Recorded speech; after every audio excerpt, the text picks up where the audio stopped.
की आज देशामध्ये जेव्हा दोन जातीतली माणसं एकत्रित येतात तेव्हा ती एकमेकाकडे संशयाच्या नजरेने पाहताना तुम्ही बघत असाल. नंबर एक.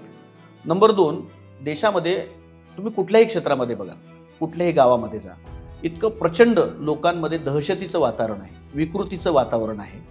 हे जे सगळं निर्माण झालेलं आहे, एकीकडे म्हणायचं हिंदू धर्म धोक्यात आहे, पण त्याच हिंदू धर्मामधला शेतकरी बेरोजगार ज्यावेळेला रस्त्यावरती फिरतोय भावासाठी किंवा नोकरीसाठी हिंडतोय, तेव्हा तो हिंदुत्व दिसत नाही. ज्या वेळेला एकीकडे म्हणायचं की हम गो हत्या बंद करने के लिए आहे, मोदीजी म्हणाले होते ना, आणि आत्ता भारत हा मोदीजींच्या कृपा आशीर्वादानं आणि त्यांच्या कर्तृत्वानं बीफ निर्यात करणारा जगातला 3 नंबरचा 2 नंबरचा देश झालेला आहे. काँग्रेसच्या कालखंडामध्ये तो 9 नंबरला होता, 10 नंबरला होता.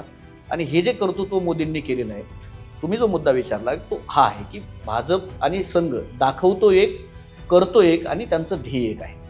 आणि यांचे जे मग ते गोळवलकर असतील या पुण्यातले, ज्या पुण्यात आपण बसून बोलतोय, गोळवलकर असतील किंवा अगदी हेडगेवार असतील, गोळवलकरांनी संविधानाला विरोध केला, गोळवलकरांनी लोकशाही व्यवस्थेला विरोध केला, गोळवलकरांनी म्हणजे गांधी हत्येपासून जेवढे काही कटकारस्थान घडले त्या सगळ्यांमध्ये संघ होता.